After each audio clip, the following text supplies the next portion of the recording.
Hello. When I started to attend Community of Christ at the age of 13, I quickly learned that each week there was a collection of money taken in the time of worship, and that everyone contributed by either putting in an envelope or cash. I did not have the envelopes, so each week I would turn up for the worship with just a few small value coins in my pocket, so that I could put them in the collection and feel that I was doing what was expected of me. As I continued to attend, I learned a little more about the envelopes and what they were for. I learned about stewardship and the expectation that I should give to God 10% of what money I earned. And of course, only after I'd taken out what I needed to live. In this simple way, I came to learn that the money I gave in worship was not simply a collection of funds, but it was an offering to God, my offering, so that the mission of the church would continue. My understanding of the offering has continued to develop, especially in more recent times, as our understanding as a church of God's grace and generosity has sought to guide us in our generosity and how this is linked to Christ's mission for us. I started to be sensitive more to this when I began my employment with the church, and especially when some years later my assignment changed and I found myself ministering in Africa and in Haiti. Christ's mission that we were about was only happening because of the generosity of the members of the church.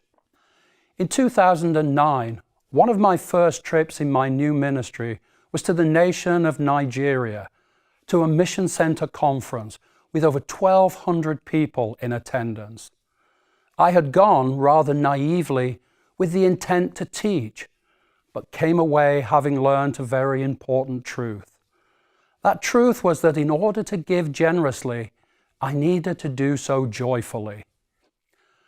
During the final worship of the Mission Center Conference, when it came to the time to receive the offering, what I can only describe as a plastic waste paper basket was put in the front of the church, and people were invited, as is traditional in Africa, to come to the front and put their offerings in the basket.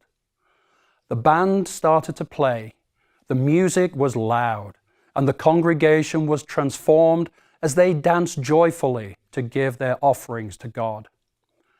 Some 40 minutes later, when everyone had given their offering, finished dancing and returned to their seats, the presider took a look at the offering and questioned the congregation on the amount they had given. It was my first time as a member of Community of Christ that I was challenged to give according to true capacity. And so the band started to play again. The music was loud. The congregation was transformed as they danced joyfully to give according to their true capacity.